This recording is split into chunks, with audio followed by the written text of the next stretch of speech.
Hello everyone and welcome. In this video we're going to take a look at chapter 2. This is about the lions share treasure, and let's begin. Now this one is called the 100 Gold Rings of Tuyet Nuyet, I want to say. That might not be off though. And a subtitle is Don't Wing It. There are two quotes. It usually takes me more than 3 weeks to prepare a good impromptu speech, and it's better to look ahead and prepare than look back with regret. That's Mark Twain and Jackie Joyner Kersey.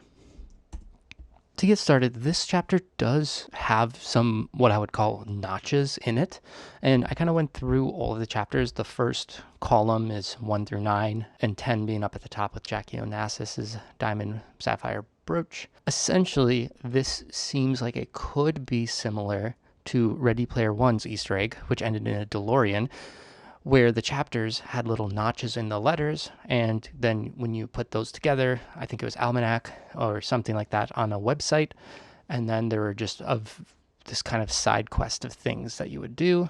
We know that Ready Player One is something that John Collins Black was at least interested in, so that could be something. Again, it could be something else. From what I see and what I consider those kind of notches or circles within text were 2, 3, 4, 5, 7, 8, 9, 10, 11, and 12. So it's kind of interesting in that grouping. Again, I might have missed ones that should be intended, but those are kind of the quick ones that I saw. Now, going to the chapter summary, this is kind of the spark notes, if you will, or Matt notes, as I used to call it back in the day, because I'm super creative. At first, he discussed his college and how he was unsure about jobs and was just kind of decided, well, I'm going to go to sales because there's money in that. From there, he saw like presentations being done and he wanted to in, but ended up sharing a story of how he was winging it. Ended with him asking a blind man to read. So he kind of took that story and said, well, I learned not to wing it and you should be prepared, which I think is one of the key points in this chapter. Tuyet Nuyet was this reporter and collector known for the tenacity and attention to detail. Later on, her husband, Stephen Mark Breyer, they founded Arts of Asia.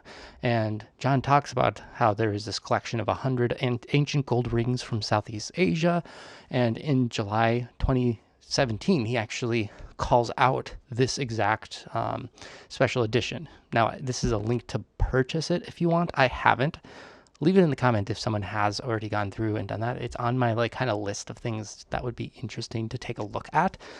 But in any case, that's kind of her story in this. It then kind of transitions into the origins of rings, and then gold, and then lotus flowers. Then goes into the history of rings and Angkor, and there's these red lines within it. From all that kind of like history of this place goes back to John and how he could have learned something from Tuyet. Then transitions to Seth Gold, who is a master of details, and that transitions to chapter 3.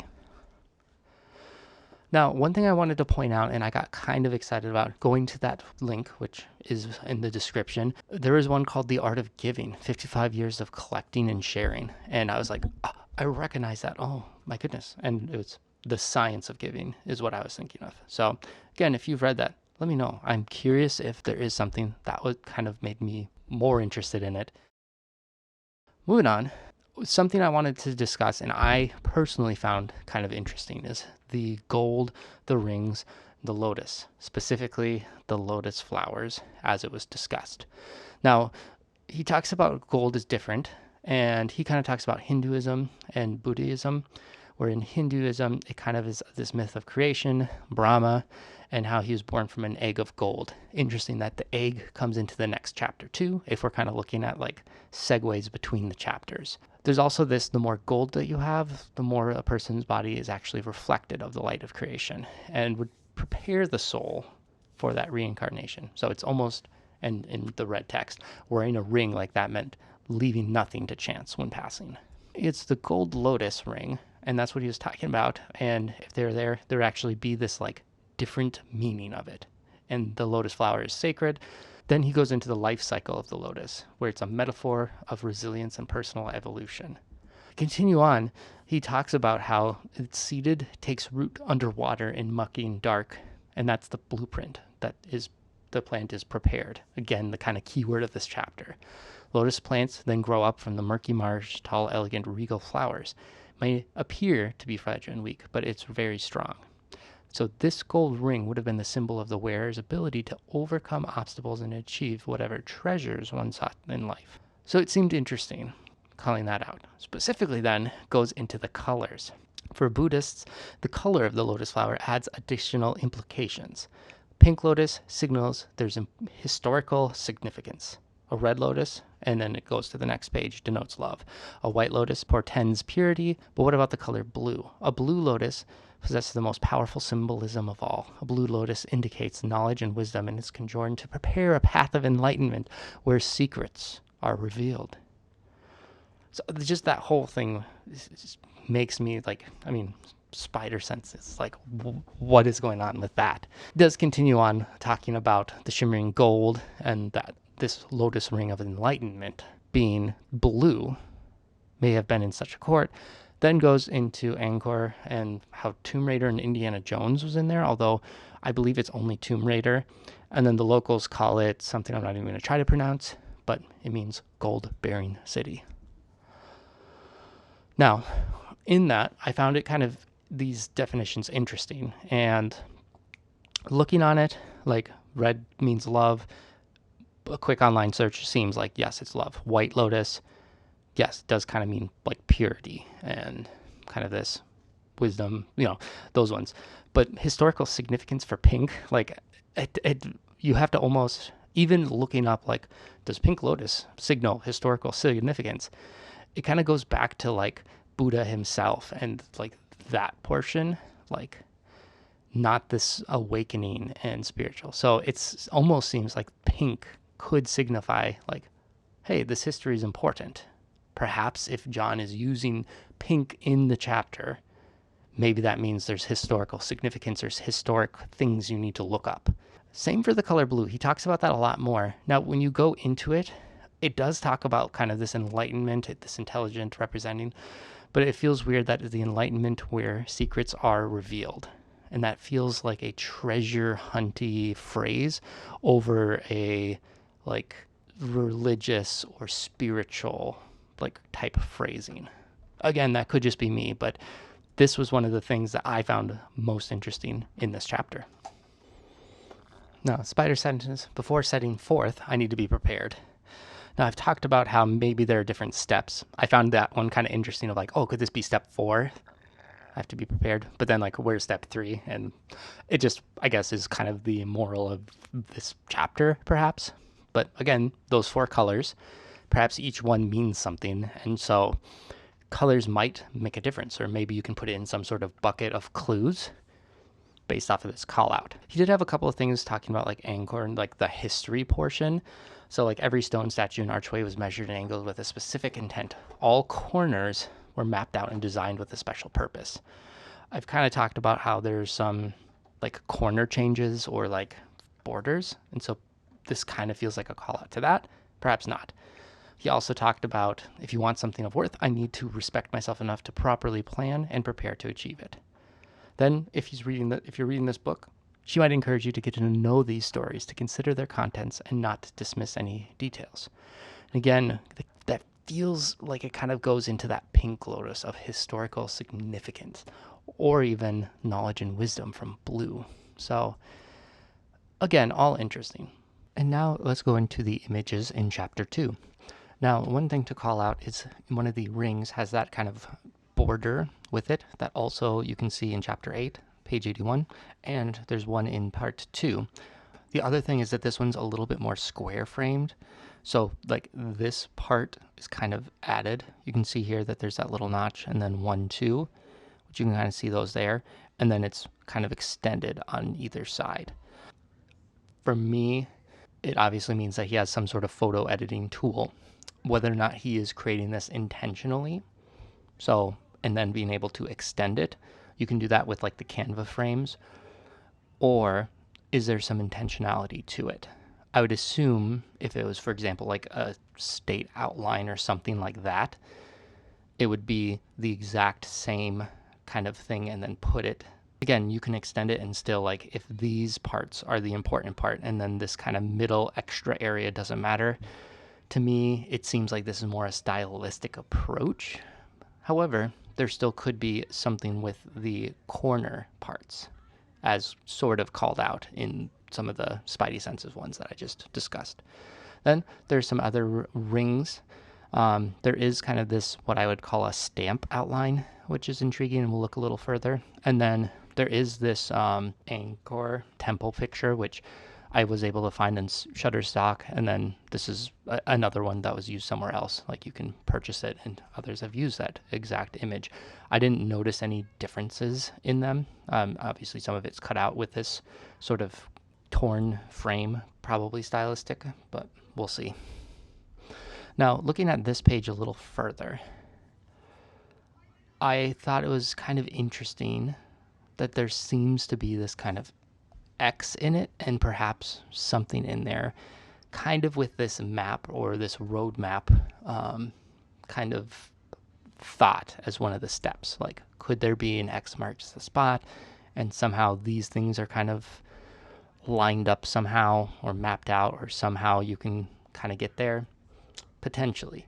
I think even more so with that is some of the text that comes into the actual page it's on, and then a little bit like after it. So what I mean by that, in the same page with it, it talks about how a lotus plant is seeded, takes root underwater, it's muddy, darky, and the blueprint for the plant is prepared. So kind of thinking, like, could this be like a blueprint or roadmap? Like, could you kind of interchange those where this plan is prepared, like the plant? Again, kind of a stretch. Going on, though, he then talks about the pink lotus and the historical significance, which doesn't really line up with what the actual pink lotus is. I mean, it's kind of more the history of the gods and the, like, deities with them. So, I mean, again, historical significance, or is that kind of a call out? Then he continues on with the blue lotus indicates knowledge and wisdom, can join the paths with the reveal. And then kind of at the very bottom, with this ring being the most present, it is on the next page, but he says, our lotus, a ring of enlightenment being the blue, has adorned such a court, being that. And then the red line's there, and then kind of goes into that other long period. Now, the description of this one is, this gold ring in our treasures from Khmer Empire during the 9th and to 15th centuries AD has some heft. It's the largest ring, way more than 1/2. And the centerpiece gem is a mysterious bluish pink. The stone is most likely a pink sapphire. So those two colors that I found curious were then called out with the description with this ring that also kind of has this X.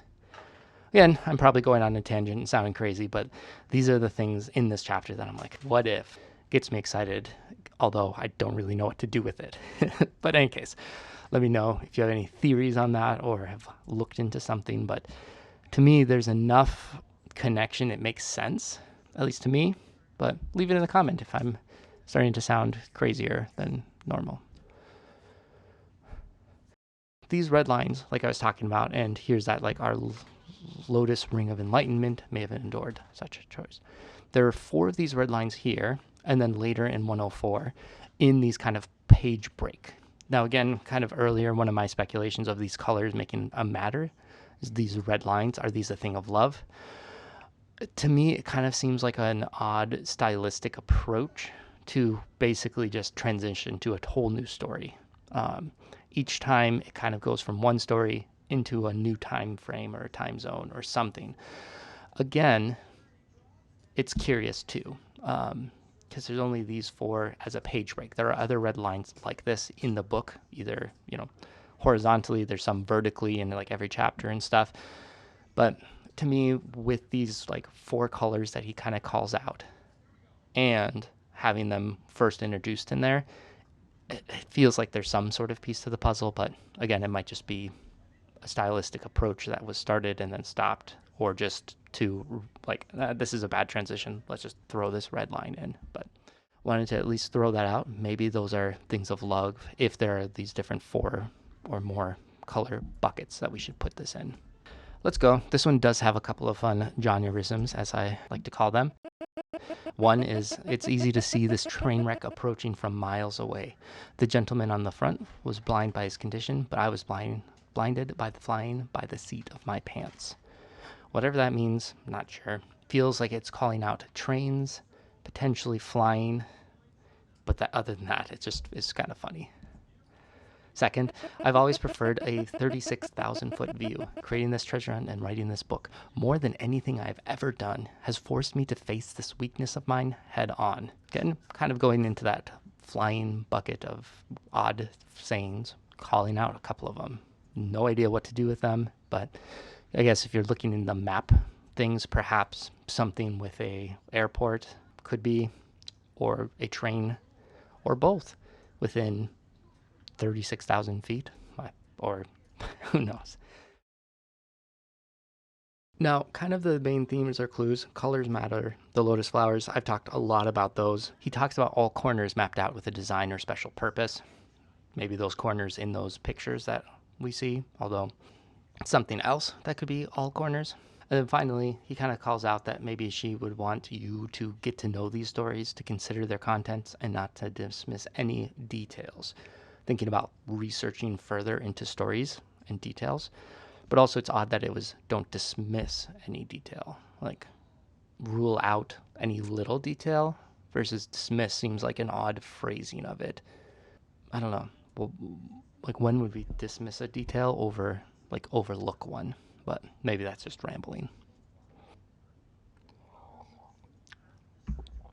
Now let's get into U.S. locations and how it talks about California again in chapter 2. And it sort of mentions North Carolina. This is where it can get sticky. It doesn't call out North Carolina specifically, but the Daily Tar Heel was called out, which is in North Carolina. So it's kind of one of those interesting, like it calls out the state without calling it out. I put it there with an asterisk. I know it does get called out later on. I thought it was interesting to at least mention. Again, doesn't matter too much, but for the future ones, it's interesting. And kind of highlighted from the TTI unofficial podcast, I have given up on the book story timelines in the sense of making this graph. It was a lot of different references and it was going to get cluttered. It was already cluttered on chapter 2, so I gave up on that in this type of timeline. Instead, I'll use this. Spreadsheets are better anyway. I'll include these kind of times that are included and then a way to order them. Basically, you need like a number versus a 1 would actually go into order.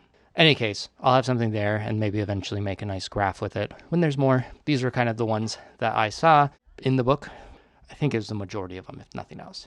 But kind of the main story was about this and his jobs after college. But in any case. Next thing is some color clues. Now, I wanted to at least throw this in there. Again, colors have been one of the things that I've looked at and thought were interesting. I thought some of these birth colors, birth stones, and kind of this long-term there. It's just an interesting thing to think about. One could also continue going from these colors into months, into zodiacs, into the stones. I mean, again, at what point do you just say, stop, it's too much? And I don't know yet. We'll see. I haven't found anything of interest in this. Outside of it is interesting. Perhaps there's some sort of calendar-esque component that you have to combine things, or, I think stones and stuff might be in there. It's hard too because zodiacs, there's enough space stuff too. It seems like it could be something. At the same time, I'm not convinced. This seems a little too far in my opinion, but I'm sure others have gone through this, or if you continue to read, maybe this is something worth exploring. With the colors mentioned, I wanted to at least start a spreadsheet on it and go back to chapter 1 and go through. Interesting enough, the first 2 colors mentioned were the bright blue eyes beamed at me like lasers, which probably could have and should have been a Jonerism for chapter 1, even though I didn't have one in the last video. Whoops. And a pink highlighter that he grabbed a pink highlighter and some blank paper and working on a project. Again, there's also the blue box mentioned, green and beige as some colors that they wanted for the Apple II, and then the red ultraviolet light in the subtext regarding that sapphire in it. In any case, Chapter 1 had a lot of colors. It's interesting. Blue and pink were the first, and the one most potential for a use.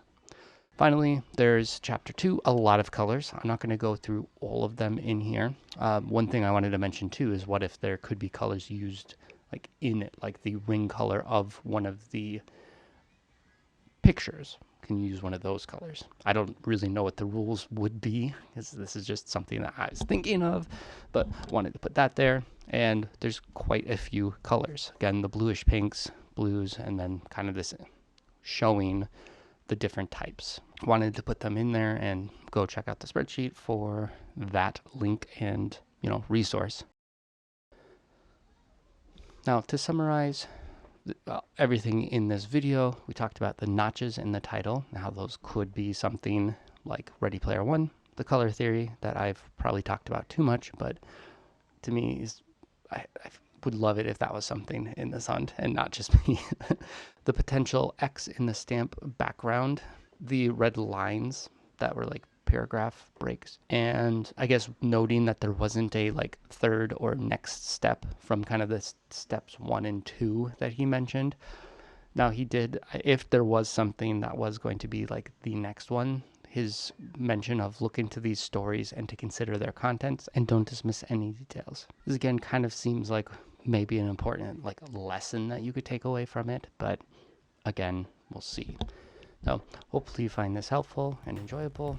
You can always do those social things, like, share, subscribe. I appreciate it. Leave a comment if you have any agreements or disagreements. Always enjoy talking about things. These are just ramblings of my thoughts on this, so take it with a grain of salt, or